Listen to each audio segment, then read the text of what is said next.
Welcome to another edition of the Surface and Panel podcast. I'm John Aufderhaar, the founder of Surface and Panel magazine, and currently the assistant coach to Patrick Adams, the president of 526 Media, current owner of Bedford Falls Communications and Surface and Panel. Pleased to have Bert Clothier with us today. He is the founder and president of Laminate Works in Kansas City. And before we get too much into some of the detail that we want to discuss today, I was hoping that maybe you could tell us a little bit about your journey to where you are today and where you came from at Laminate Works. So, Bert, help us out. Oh wow, that's a that's a long journey. I think it's probably best to start with the consolidated version and let you tell me if you want me to go further back than that. But I started Laminate Works in 1999, and it was basically to respond to a customer's problem that they came to us, and it was something that I had a furniture company at the time that we didn't do, and they wanted us to stick laminate to particle board and make elevator panels. It sounded interesting. It didn't line up with our furniture company. Short version is I ended up starting a new company called Laminate Works to make those elevator panels. Over the last 20 plus years now, we've just continued to look for solutions to different problems and add machinery to be able to do a variety of different things. At one point in time, we had multiple plants, but as the environment and as the problems changed, so did we. And a couple of years ago, we consolidated back, sold one of our plants, and the business that went with that plant, which I guess is a little bit unusual, but we did that. We're back down to one plant and really focusing on growing that facility and growing it with technology and capabilities. It's awesome. In our company, we have an operating principle that says, never do anything you'd be afraid to repeat to Mike Wallace. No, for some of the younger people out there, they may not remember who he is, but he was the host of 60 Minutes. And with that understanding, I know you've got a set of values that you operate by at Laminate Works. I thought was very interesting. Could you tell us a little bit about those values? Yeah, I think the big thing that surprises everybody is these aren't tough, and these standards become really easy for everything. The first one is to treat others how you want to be treated. And whether we're struggling with our vendor, trying to maybe get a raw material in or something, the main thing for us is make sure that we're communicating and that we're trying not to do the same thing to everyone else. It also makes the standard easy. If I do it as if I'm going to do it for myself, and I know I have a high standard, you don't have to worry about it anymore. That one pretty much informs all the other three. The other three is anything worth doing is worth doing right. Extra effort is standard procedure, and do what's right even when no one's looking. And those three core values under the overarching treat others how you want to be treated really kind of sets who we are as a company, and it's kind of put us in a servant mindset that allows us to stay focused on the fact that our customers have made promises, and that's why we have to try to keep our promise. Fantastic. So I'm going to tell you a little story, so bear with me. It's going to lead up to a question here. But I grew up in the upholstered furniture business, in a company that had great pride in producing solid hardwood, double doweled and screwed frame parts in their upholstered furniture. They felt that it was one of the most important points of quality in what they sold. As it turned out, the consumer really didn't care because they couldn't see it. So the perception that the company had was not the reality the consumer had. ultimately in the upholstery business today, frame parts are made out of plywood, routed on CNC machines, nested, sometimes OSB. So that's how it's done today. No more doweling and screwing. It's mostly just massive stapling. But anyway, the perception was out of sync with the reality, what the consumer wanted. So when you fast forward to our business today, the surface and panel industry, the quality of the surfaces, and you and I have talked about this before, the quality of the surfaces are so fine, textures, gloss levels, uh, are so wonderful. The fidelity, it really creates an opportunity for the consumer to make that quantum leap to purchasing, because we believe that the surface quality is the most outwardly identifiable quality of a winning product. So with that in mind, tell us a little bit about what you've done at Laminate Works to achieve that kind of superiority.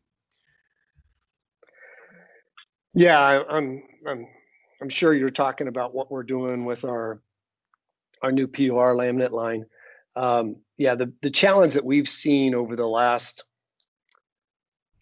5 to 10 years as the fidelity of the laminates just keep getting better, whether it's the printing capabilities or the press plate improvements.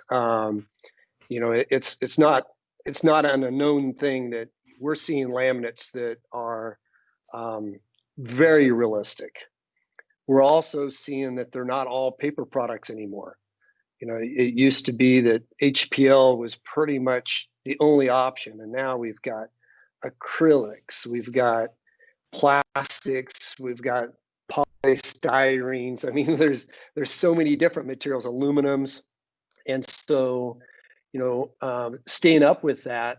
And meanwhile, the particle board and the MDFs and the plywoods are even changing with carb compliances and other things. The structural integrity of the board has changed, and to the better in some ways in terms of the environmental impact. But as a lot of things happen that way, it makes the quality of making all these things come together more difficult today than it once was. And so we invested in a PUR line to better combat that.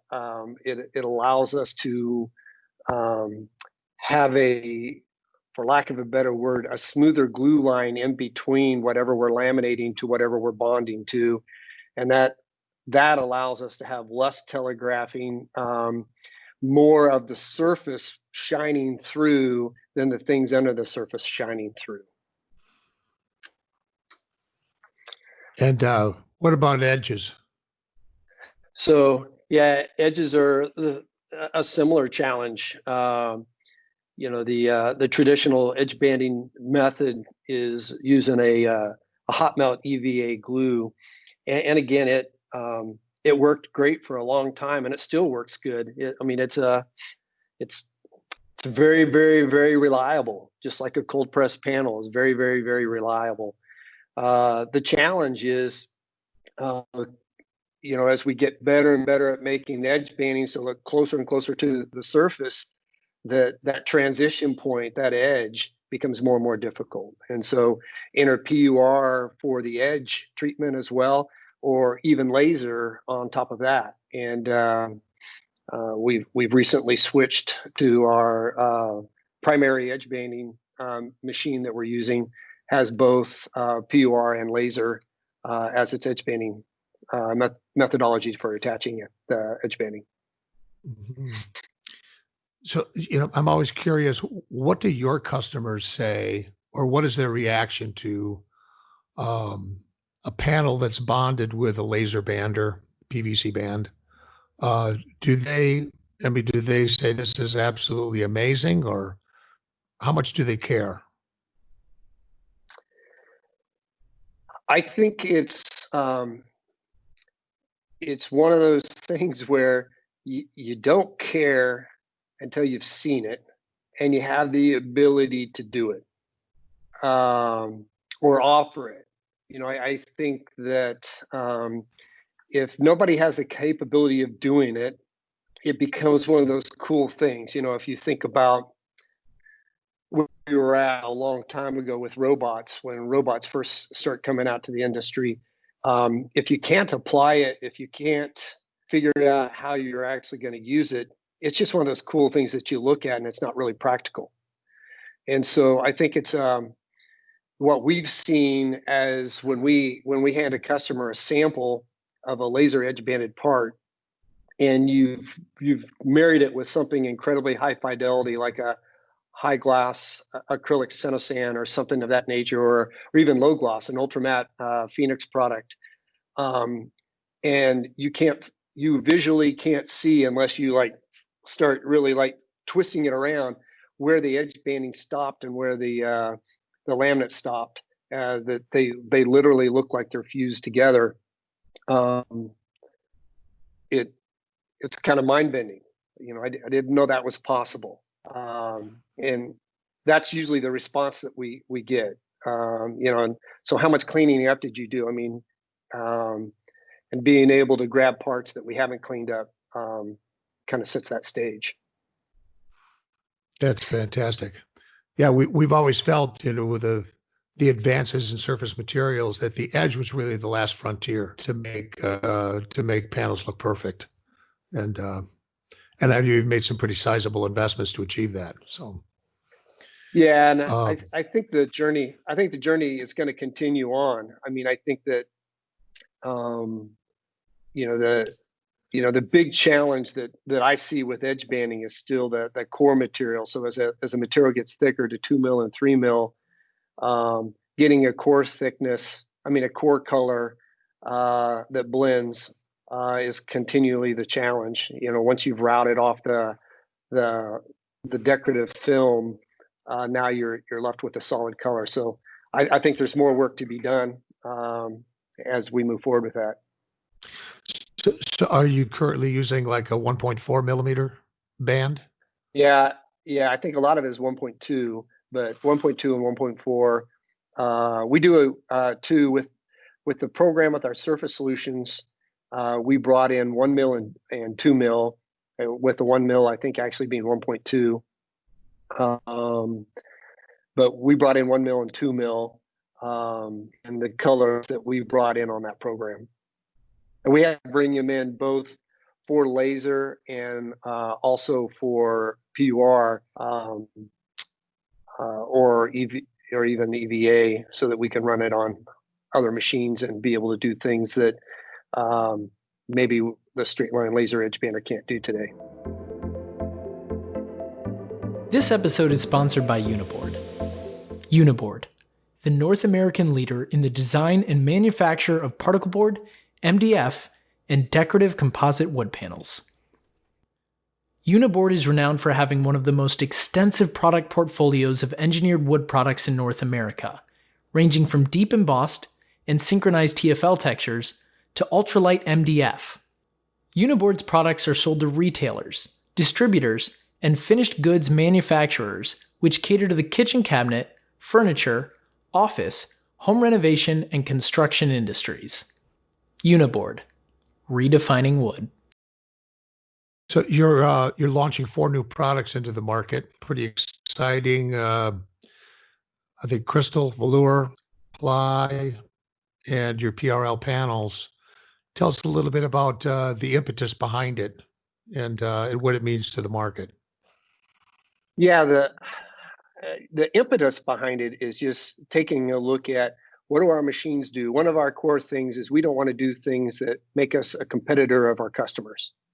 That's always been a core value, and it's been a tough one to kind of navigate. Um, but we think we're continuing to navigate it. So part of this was how do we bring things that have value to them? What are things that we can do with our machinery that would bring additional value, just like the machines? And when I made the decision to buy a contour edge bander 15 years ago, it was out of being able to see customers needed an ability to get a better contour edge banded surface, but couldn't justify the expense of a contour edge bander.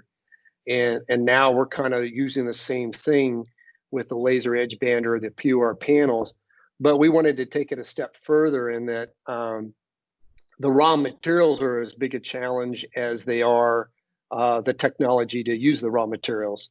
Specifically with the laser edge banding, it's not the same as regular edge banding, and it's not stocked at the same level. You can't buy just a roll of that color like you can.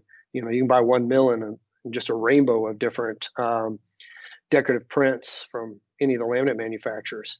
And so it's kind of put us in a place where if we really want to bring value, committing to a solution where we bring a surface color and a matching edge banding, that we can bring an incredibly high fidelity product to our existing customers. So this is really designed to go to our existing customers and hopefully grow our customers as well by giving them more than just a capability to apply the material, but actually to allow them to add a solution to their product mix.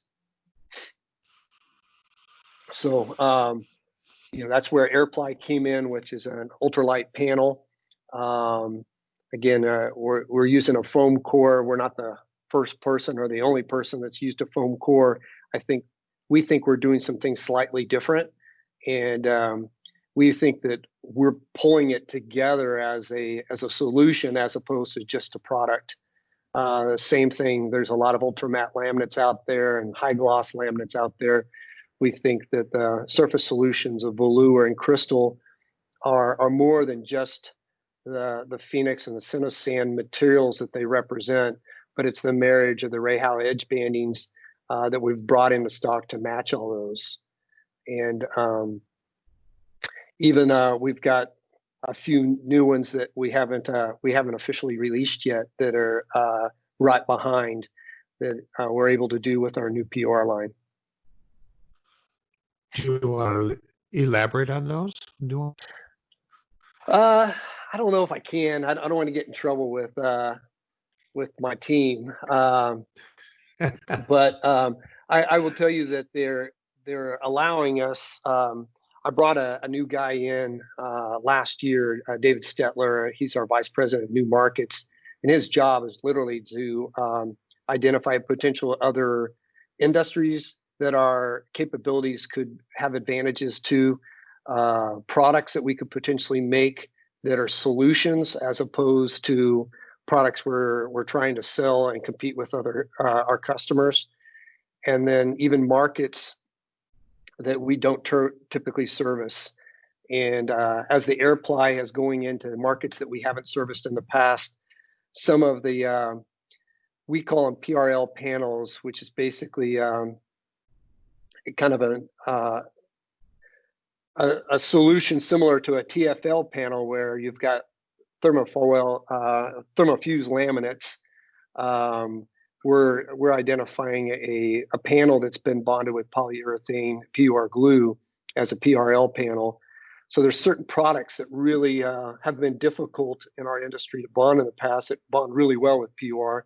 Is allowing us to go into some industries and create solutions that at the best exist in a tough way. So we're going to be bonding things outside of the HPL, and even the Cinosand with the acrylic is already doing that. Fantastic. I had a question. When you had mentioned to me once before that when you bought a contour edge bander, you weren't sure if you're going to be able to fill up the time on the machine, and it's turned out to be great. And you've bought more. Are you finding that with the new velour product and crystal, that when your customers and prospects see it, their imaginations run wild and they come up with ideas on how to use these panels where they may not have thought about that before? Yeah, I'm definitely seeing that. I mean, timing with releasing a product at the same time as you're releasing COVID, or COVID's going on. Laminate Works didn't release COVID, but timing is not great. But the response has been beyond what we thought it was going to be, and that's exactly what's happening. Is designers going back and coming up with ways to do some things that they weren't able to do before. And the other thing that's kind of fun that we weren't expecting is designers, we show something with AirPly and we show something with, say, Sinosan. And now we have a customer saying, well, what would it look like to marry those two things together in ways that you hadn't planned on marrying them together? And maybe make an AirPly panel that was a Sinosan AirPly panel or Phoenix or any other product. So it's got us experimenting in a lot of different ways. And that's really what David does all day long is his job is to listen to those. We've kind of got a 3-team approach with Travis as our marketing VP and Greg as our VP of sales, and then David, that those guys, I mean, typically when they're meeting with customers about any of these new products, all 3 of them are working in tandem together, and I guess 3 of them, I don't know, what's a triple together? I don't know. But they're working a triumvirate. Yeah, they're working together, and it's been fun because sales is linked to new markets that's lead to messaging, and our messaging is changing as our customers are telling us how they're responding to what we're doing in real time. So I know you serve a lot of markets, and is there a handful of markets that seem to have the most promise, particularly in these trying times with COVID? Wow. They all appear pretty promising right now. I think that's what's fun. I think it's easier to look at the ones that are maybe have some fresh challenges, but the challenges just bring more opportunities. I think anybody in the store fixture industry is challenged with how do you respond to people from the COVID standpoint not coming into the retail stores because they're not open, to even before COVID, and how do you give people a reason to come in the first place? The movie theaters and even the sporting teams have been dealing with that as high definition TV became so important, and you can have this incredible setting at your own home to watch a football game or a basketball game. Why go to the stadium? And so they've got to make the customer experience incredible. And the movie theaters, the same way, it's really required the movie theaters to come to a whole different level. And I think that's what's going to happen with retail and with the store fixture manufacturers. And again, I think some of the things that we're working on are going to help with that, because retail is not going to die. People like to touch things. People like to experience things. I just think the industry is going to evolve, not go away. That's excellent. I've been wondering about this, with our president talking more about moving supply chains back to the United States. Have you seen with any of your customers or prospects the request for more, a closer partnership because they may be stopping their supply chain coming out of China or the Far East? Yeah, we've seen that a few times. One of the advantages of what we do and the fact that our, laying up sheet material just in time, we don't compete a whole lot with China on the norm. But some of our larger manufacturers that we do business with, they have a percentage of their business in China, or China kind of is a pretty overarching word, but outsourced. And we definitely see that as they are getting some pressure, so they're re-looking at some things they hadn't looked at, and we're getting opportunities that we weren't getting before. Again, it's just the more opportunities you get to create solutions, the better, as far as I'm concerned. So are you finding, when you go back to crystal and velour, the durability and the cleanability of these products, are you finding they're perfect for healthcare environments? Yeah, that was something that, again, I wish we could say that that was on our radar, and we were touting that when we introduced the product. And you know, uh, I will say that we knew that the Phoenix product that we picked for our velour solution, we knew that it had some interesting bacteria fighting traits. It's a little misleading. I don't think there's any material that kills the bacteria. So you have to be real careful how you explain what's unique about the product. Is it's not killing bacteria. If bacteria falls on it, if the COVID virus fell on it, it wouldn't kill it, but it can't grow on it. And I think that's the key thing, is it can't grow on it. And you marry that with laser edge banding that doesn't have a glue joint, the same type of a glue joint, where more bacteria, the thicker the glue joint, the more opportunity for bacteria to get in there. So, the net on that is these surfaces have an incredible high chemical resistance in terms of cleaning them with really robust cleaners, and they don't allow viruses to grow on them. That makes them very, very good for healthcare. Fantastic. So when you look down the road, my assumption is that by August, September, I think the country would be somewhat back to normal. Hopefully, we don't have a recurrence of this virus reemerging in the fall. But as you look out, what's your prediction for business, and how do you see it? Wow.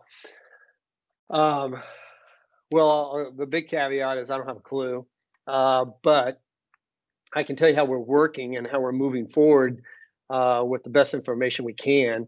Um, I think this is going to be an enormous speed bump, shutting the country down for a couple months.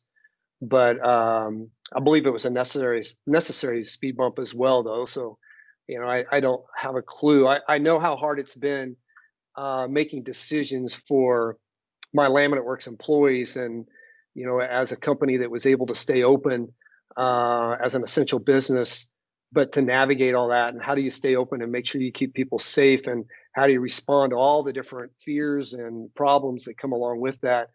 I can't imagine being a mayor or a governor, or even President Trump. There's a lot of rocks being thrown, and they're not getting thrown from me, because I don't know how they do it. But with that, I would tell you that we're expecting, at least in the near term, a bounce back in at least the customers that we serve. Will there be another setback this fall? I think it's likely that there will be. Will we respond differently? I'm hopeful that we will learn something from this the last time, and we'll respond better. How long will this affect us? Again, I don't know. What we're seeing in so many different industries is we've got some of our industries that are virtually non-affected by this at this point, and some that screeched to a complete halt at this point. We're hopeful that some of them are going to come back quicker than others, even though we'd like them all to come back at the same pace.